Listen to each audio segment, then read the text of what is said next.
Praise the lord. ಪ್ರೀತಿಯ ಸಹೋದರ ಹಾಗೂ ಸಹೋದರೇ, ಈ ದಿನ ನೋಡೋದ್ರಲ್ಲಿ ಬಹಳ ಸಂತೋಷವಾಗಿದ್ದೇನೆ. ಯೇಸು ಕ್ರಿಸ್ತನ ಮಧುರ ನಾಮದಲ್ಲಿ ನಿಮಗೆಲ್ಲರಿಗೂ ವಂದನೆ ಸಲ್ಲಿಸ್ತೇನೆ. ಶಾಲೋಮ್, ನಿಮಗೆ ಸಮಾಧಾನ ಉಂಟಾಗಲಿ. ಪ್ರೀತಿ ಹೃದಯಗಳ ಮಕ್ಕಳೇ, ಈ ಮುಂಜಾನೆಯಲ್ಲಿ ದೇವರು ಒಂದು ಒಳ್ಳೆ ವಾಗ್ದಾನ ಕೊಟ್ಟಿದ್ದಾರೆ. ಏನಂದರೆ, ಕರ್ತನ ನಾಮ ಬಲವಾದ ಕೋಟೆ ಎಂಬುದಾಗಿ.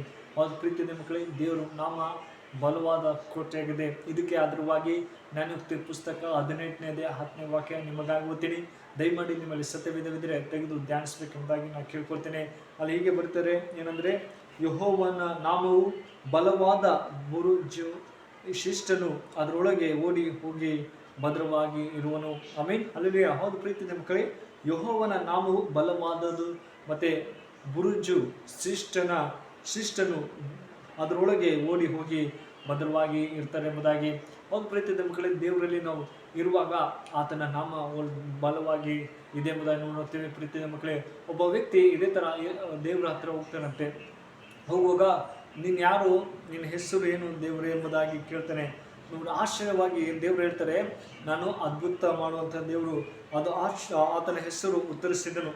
ಅದು ಅವಶ್ಯವಾಗಿ ಅದೇ ಥರ ನಮ್ಮ ಜೀವಿತದಲ್ಲಿ ನಾವು ದೇವರನ್ನು ಯಾವ ರೀತಿಯಲ್ಲಿ ಬಲವಾಗಿ ಇಟ್ಕೊಂಡಿದ್ದೇವೆ ಎಂಬುದು ಬಹಳ ಮುಖ್ಯವಾಗಿದೆ.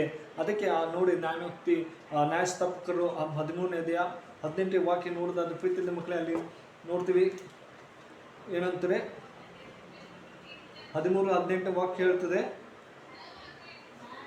ನೋಡಿ. ತನ್ನ ಜನರಿಗೆ ತಿಳಿಸಿದಳು, ಅವರು ಏಳನೆಯ ದಿನ ಸಮರಸ್ಥಾನಕ್ಕೆ ಮೊದಲು ಅವನಿಗೆ ಜೇನಿಗಿಂತ ಸಿಹಿಯಾದದು ಯಾವುದು, ಸಿಂಹಕ್ಕಿಂತ ಕ್ರೂರವಾದದ್ದು ಯಾವುದು ಎಂಬುದಾಗಿ. ಸಾಮ್ಸನ ಜೀವಿತ ನೋಡೋದಾದ್ರೆ ಪ್ರೀತಿಯ ಮಕ್ಕಳೇ, ಒಂದು ಬಲವಾದ ದೇವರನ್ನು ಆಶೀರ್ವದಿಸಲು ನೋಡ್ತೀವಿ. ಆತನ ಜೀವಿತದಲ್ಲಿ ಆ ಮಗು ಒಳ್ಳೆಯ ರೀತಿಯಲ್ಲಿ ಬೆಳೆಯುವಂಥ ಮಾಡಿದ್ರು. ಆತನಿಗೆ ಬೇಕಂತೆಲ್ಲ ಸಹಾಯ ಮಾಡೋದು. ಎಷ್ಟೇ ಕಷ್ಟ ಇದ್ರೂ ಕೂಡ ಆ ಮಗನಿಗೆ ಒಳ್ಳೆ ತಾಯಿಗೆ ಒಂದು ಒಳ್ಳೆ ಮಗನಾಗಿ ಮಾರ್ಪಡಿಸಿದ್ರ ಮೇಲೆ ನೋಡ್ತೀವಿ. ಆತನ ಆಶೀರ್ವಾದ ಹೊಂದುವಂಥ ವ್ಯಕ್ತಿಯಾಗಿದ್ದ, ಆತ್ಮದಲ್ಲೂ ಬಲವಾಗಿ ಹೊಂದಿದ್ದಾನೆ ಎಂಬುದನ್ನು ನೋಡ್ತೀವಿ. ಆತನ ಆತ್ಮಿಕವಾಗಿ ಶಕ್ತಿಯುಳ್ಳ ಒಂದು ಸಾಮ್ಸನಾಗಿ ಬೆಳೆದನೆಂಬುದನ್ನು ನೋಡ್ತೀವಿ. ಹೌದು ಪ್ರೀತಿಯ ಮಕ್ಕಳೇ, ನಮ್ಮ ಜೀವಿತದಲ್ಲಿ ಕೂಡ ದೇವರು ನಮ್ಮನ್ನು ಬಲವಾಗಿ ಕಾಪಾಡುವಂಥ ದೇವರು. ಎಂಥ ಸಮಸ್ಯೆ ಇದ್ರೂ ಕೂಡ ಸಾಮ್ಸನ್ ಹಾಗೆ ನಮ್ಮನ್ನು ಕಾಪಾಡುವಂಥ ದೇವರು. ಆತನ ಬಲವಾಗಿ ಶಕ್ತಿ ಕೊಡುವಂಥ ಸರ್ವಶಕ್ತರಾಗಿದ್ದರೆ ಪ್ರೀತಿಯ ಮಕ್ಕಳೇ. ಅದೇ ಥರ ಯೆಶಾಯನ ಪ್ರವಾದನ ಗ್ರಂಥ, ನಮ್ಮ ದೇವರು ಯಾವ್ದು ಹೆಸರು ಕೊಟ್ಟಿದ್ದಾರೆ ನೋಡಿ. ಯೆಶಾಯನ ಪ್ರವಾದನ ಗ್ರಂಥ 9ನೇ 6ನೇ ವಾಕ್ಯ ನೋಡೋದಾದ್ರೆ ಪ್ರೀತಿಯ ಮಕ್ಕಳಿಗೆ ಹೇಳ್ತದೆ, ಒಂದು ಮಗು ನಮಗಾಗಿ ಹುಟ್ಟಿದರಷ್ಟೇ, ವರದ ಮಗುವನ್ನು ನಮಗೆ ದೊರೆತನು, ಆಡಳಿತವು ಅವನ ಬಾಹುವಿನ ಮೇಲೆ ಇರುವುದು, ಅದ್ಭುತ ಸ್ವರೂಪನು, ಆಲೋಚನೆ ಕರ್ತನು. ಆಮೇನ್, ಹಲ್ಲೆಲೂಯಾ. ನಮ್ಮ ದೇವರು ಏನು ಆಲೋಚನೆ ಕರ್ತನು, ಪರಾಕ್ರಮಿ ಆದ ದೇವರು, ನಿತ್ಯನಾದ ತಂದೆ, ಸಮಾಧಾನ ಪ್ರಭು. ಹೌದು ಪ್ರೀತಿಯ ಮಕ್ಕಳೇ, ಆ ದೇವರಿಗೆ ನಾವು ಸಮಾಧಾನ, ದೇವರು ನಮಗೆ ಎಲ್ಲವನ್ನು ಕೊಡುವಂಥ ಸರ್ವಶಕ್ತರಾಗಿದ್ದರೆ, ಅಯ್ಯೋ ದೇವರೇ ನನ್ನ ಜೀವಿತದಲ್ಲಿ ಏನು ಮಾಡಲೇಪ್ಪ ಎಂಬಂಥ ನಾವು ಭಯದಲ್ಲಿರ್ಬೋದು, ನಾವು ಆತಂಕದಲ್ಲಿರ್ಬೋದು. ಆದರೆ ದೇವರಲ್ಲಿ ನಾವು ಹೇಳಬೇಕು, ದೇವರೇ ನೀನು ನನಗೆ ಭದ್ರವಾಗಿದೆ, ನೀ ನನಗೆ ಬಲವಾಗಿದೆ, ಬಲ ಕೋಟೆಯಾಗಿದೆ. ಸಾಮ್ಸನ ಜೀವಿತ ಯಾವ ರೀತಿಯಲ್ಲಿ ಆಶೀರ್ವದಿಸಿದೋ ಅದೇ ಥರ ನನ್ನ ಜೀವಿತದಲ್ಲೂ ಆಶೀರ್ವದಿಸಪ್ಪ ಅಂತ ಕೇಳುವಾಗ ನಿಶ್ಚಯವಾಗಿ ಸಹಾಯ ಮಾಡುತ್ತಾ ಸರ್ವಶಕ್ತರಾಗಿದ್ದರೆ ಪ್ರೀತಿಯ ಮಕ್ಕಳೇ, ಆತ ನಮಗೆ ಬಲ ಕೋಟೆಯಾಗಿದ್ದಾನೆ.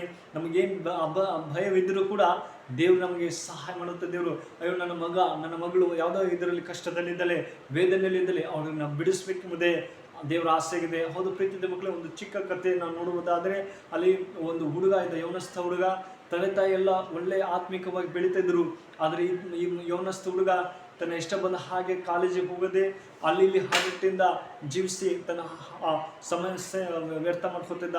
ಆದರೂ ಕೂಡ ಅವ್ರ ತಾಯಿ ಕಣ್ಣೀರಿಂದ ಪ್ರಾರ್ಥಿಸ್ತಾ ಇದ್ದಳು, ನೀನು ಎಷ್ಟು ಮಗುವಾಗಿ ಈ ಥರ ಮಾಡಬೇಡ ಅನ್ನೋದಾಗಿ ದುಃಖದಲ್ಲಿ ಹೇಳಿದ್ರು ಕೂಡ ಅವಳ ಜೀವಿತನ ಒಂದು ದಿವಸ ಹಾಗೆ ಮಾಡಿ ಕಣ್ಣೀರಿಂದ ಪ್ರಾರ್ಥನೆ ಮಾಡುವಾಗ ಅವಳ ಜೀವಿತನೇ ಬದಲಾಯಿಸಿದರೆ ನೋಡ್ತೀವಿ. ಅದೇ ಥರ ನಮ್ಮ ಜೀವಿತದಲ್ಲೂ ದೇವರು ಬದಲಿಸುವಂಥ ದೇವರು, ನಮ್ಮನ್ನು ಆಶೀರ್ವದಿಸುವಂಥ ದೇವರು.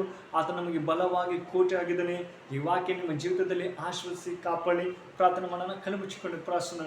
ಪರಿಶುದ್ಧನೇ ಪ್ರೀತಿಗಳ ತಂದೆ ದೇವರ ಸ್ವಾಮಿ, ಒಳ್ಳೆ ಸಮಯಕ್ಕಾಗಿ ಸ್ತೋತ್ರ.